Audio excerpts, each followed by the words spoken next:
Tervist! Alustame jutuga. Muidu Hans oli koos mõned klassivendadega käinud minu arust õppeaasta alguses reisil Alpides matkamas. Täpselt nii. Ja ta oli sellepärast lausa 2 nädalat koolist puudunud. Nii need kõige tähtsamad esimesed nädalad, mis tõttu kõikides tunnides ta nüüd istub esipingis. Ei saanud väga kohta valida. No enam-vähem on nii. Aga ma arvan, et see reis oli seda väärt, on ju? Jaa, kindlasti oli. Okay. Muidu, mis te nagu täpsemalt seal tegite? No kõige alguseks ma ütleks, et meie Saksamaa õpetajal, saksa keele õpetajal, Michael Kirchingeril siis, tekkis 10 aastat tagasi, kujutate ette, 10 aastat tagasi tekkis tal idee minna Saksamaale Alpidesse siis reisile. Ja see 10 aastat siis jõudis nüüd selle aastani 2025 ja meie oleme need siis inimesed, kellega ta siis suutis selle plaani lõpuks ellu viia. Ja ma olen tohutult õnnelik selle pärast, et mina sain sinna minna. See oli ma ütleks, vapustav kogemus rast. Mis me seal tegime? Alguses ma ütleks esimesed 3-4 päeva umbes. Me alguses lennukiga lendasime siis Saksamaale, Berliini ja ööbisime siis ühes mingis luksuslikus hotellis, täpselt rongijaama kõrval. Ja matkasimegi siis, otseselt ei matkanud, aga 3-4 päeva läksime linnast linna rongide ja siis ühistranspordiga, kuni me jõudsime, mis selle kooli ja küla nimi oli, Reichenbachi küla, kus meid võeti vastu siis,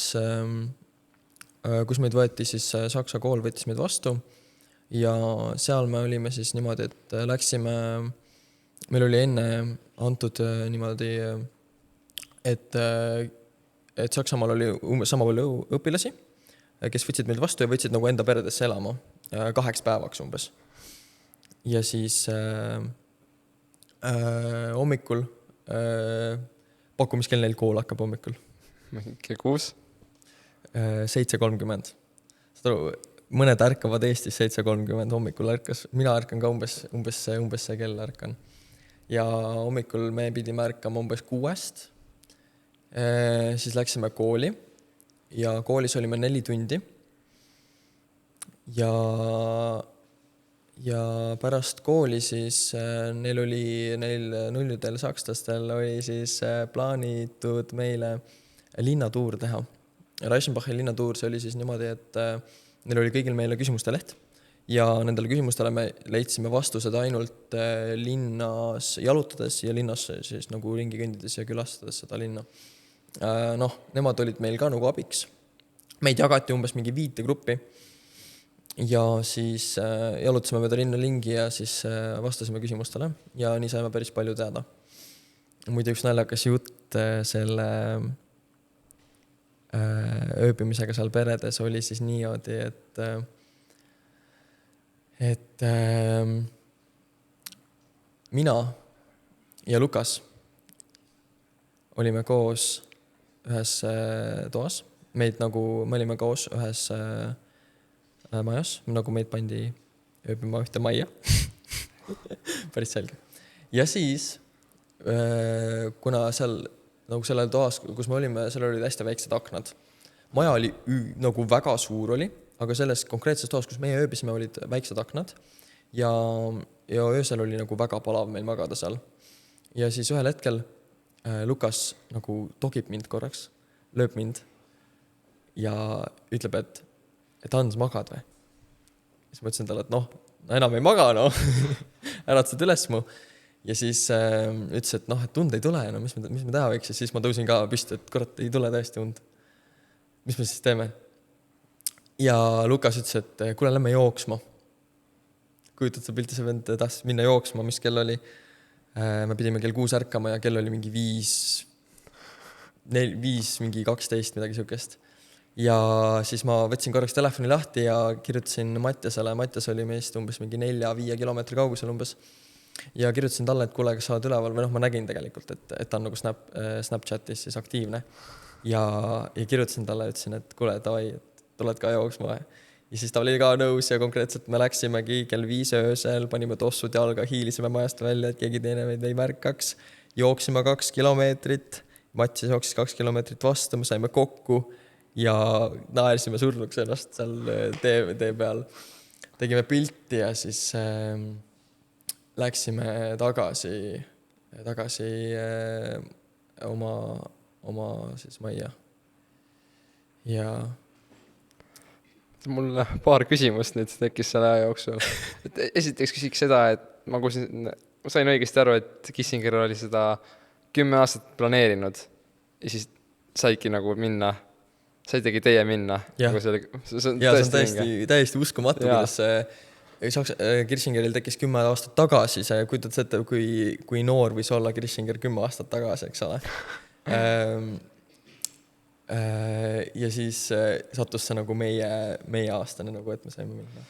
Siis see ka veel, et mainisid, et sa olid Lukasega koos, on ju, samas majas, aga kas Mattias oli ka kellegagi koos või ta oli üksi? Mattias, meil oli niimoodi, et mõned said minna kahekesi nagu peredesse siis, aga mõned pidid olema üksinda. Kuna meid oli siis, süke arv oli lihtsalt inimesi, et jagus niimoodi. Et kellel olid suuremad majad, said võttagi 2 inimest ja mitte ühe, aga Mattias oli hea, Mattias oli ühe tüdruku juures Reichenbachi linna sees. Meie pidime bussiga sõitma sealt nagu välja kaugemale. Ja. Okay. Ja siis, oodata korra. No selles mõttes, et pärast kooli pidime me minema hommikul siis rongi peale. Ja rongi peal siis oli niimoodi, et Lukas sai vist kusagilt mingil õhtul seal, ühel õhtul me sõime Saksamaa toitu, eks ole, ja Lukas sai vist toidumürgituse. Ja temal oli rongi peal nagu väga paha olla, ta oli seal täitsa kutu ja siis sõitsime, sellel päeval oli vist kõige pikemad rongisõidud ka. Esimene nii-öelda matkapäev, aga sellel päeval me sõitsime vist mingi 6 või 7 erineva rongiga nagu. Kujutad ette nagu rongi peale minna kogu aeg.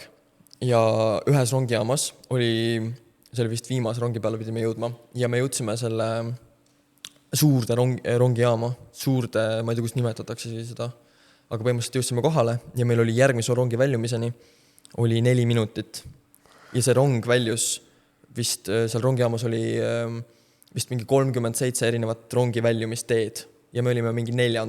ja rong läks mingi 32. Ja me pidime jooksma terve grupiga sinna, aga seal on vist siuke tavakas, et rongid nagu väljuvad hiljem.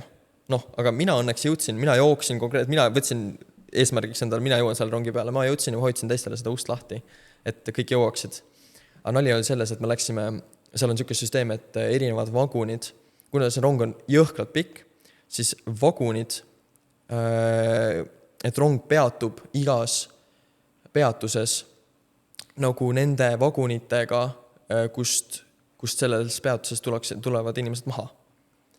Ja me läksime alguses valesse vagunisse, siis me pidime järgmises peatuses tulema kähku maha ja minema teise vagunisse peale, et me saaksime oma peatuses siis lõppkokkuvõttes nagu maha minna. Ja siis läksime rongist maha, rong sõitis minema, vaatasime selja taha ja vaatasime mäed.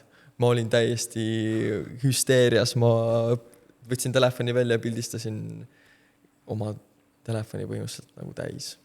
Aga mitte esimese päevaga, selles mõttes. Ja. On muidu see, et mainisid, et käisid koolis, on ju? Kas sa käisid terve selle 2 nädala jooksul koolis? Selle 2 nädala jooksul me käisime 2 päeva. Ei, ühe päeva. Ja ühe päeva käisime ja see oli 4 tundi. Ja naljakas fakt seal on, et seal on koolisüsteem on niimoodi, et seal on 1 tund on 75 minutit vist. Ja siis see ka, et need vahetuspered, kas teil oli nagu mitu vahetuspered vahepeal, et 2 päeva oled ühe juures, siis 2 päeva teise juures või teil oli ainult nagu nendeks 9 päevaks? 8 päevaks, me olime 2 päeva, olime Reichenbachis, magasime 2 ööd seal samas voodis. Selles mõttes, et igal meil oli nagu grupp ja mina Lukasega saime ühte perre, eks ole. veel 2 inimest said ühte perre, aga kõik ülejäänud läksid nagu teistesse perdedesse, mis olid nagu Reichenbachi peal niimoodi laiali. Jah. Siis kõige tähtsam küsimus, kas te magasite Lukasega samas voodis? Ei, me ei maganud Lukasega samas voodis, kõrvuti voodis, aga samas voodis. Jah, aga aitäh kuulamast selleks korraks ja loodame jätkata varsti.